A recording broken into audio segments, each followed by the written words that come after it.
Hey, so it's Dave here from CompuLove. I'm just getting this hard drive, which was kind of broken or something, had some issues, to finally work. So it's now copying some files onto my MacBook. And this was like maybe a week of stress because of the fact that this hard drive, well, it started when there's a power bar here, and basically the power bar that was plugged in previously was like, it got switched up for like a crappier one.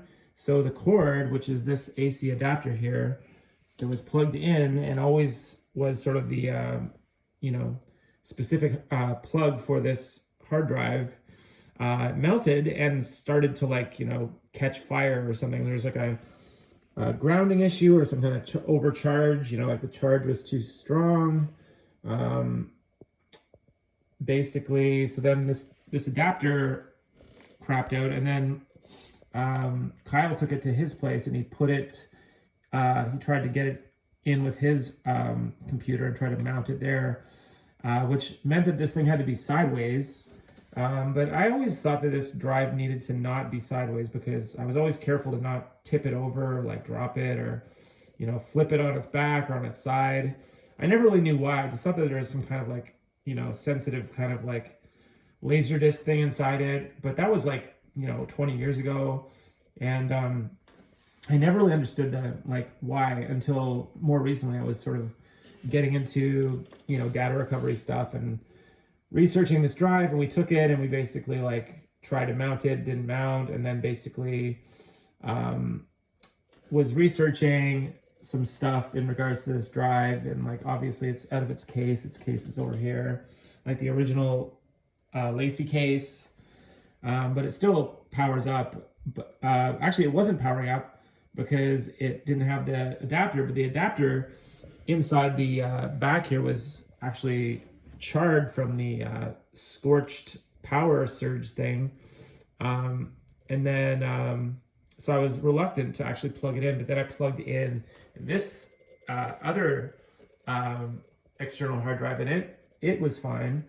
And in order to do that, I also needed to have an extra, there's an adapter on this, and there's an adapter on this because I have a MacBook that runs Sonoma. We updated the operating system to Sonoma, and then that meant that no USB stuff was working, no USB-A stuff would work on this thing.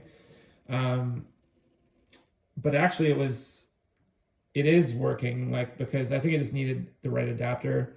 But for a while this thing wasn't working or whatever, so I thought that it was the OS. Maybe it actually wasn't the OS, but it was an adapter issue. Anyway, so I had to get this USB A to C adapter so that I could plug in this thing. And now this thing, the original theory was that this thing just needed to be powered up again and mounted via USB. And that was the thing that worked. So now it's actually working.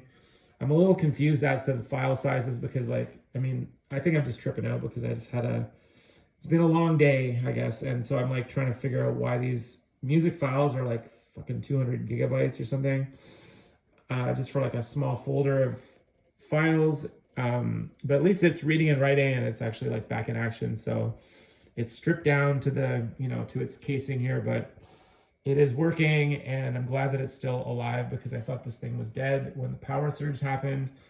And it just took us on a whirlwind of researching a million things to do with these drives and what can be wrong with the drives. If it we looked inside it and basically saw that the the actuator was not in the right position, so we moved it, and then actually that maybe wasn't the problem all along.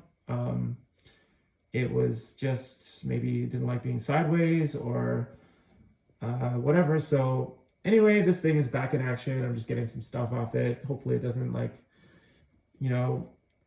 crash or spaz out while I'm trying to do this transfer, because I'm just trying to figure out what these files are, because really it shouldn't be that many files.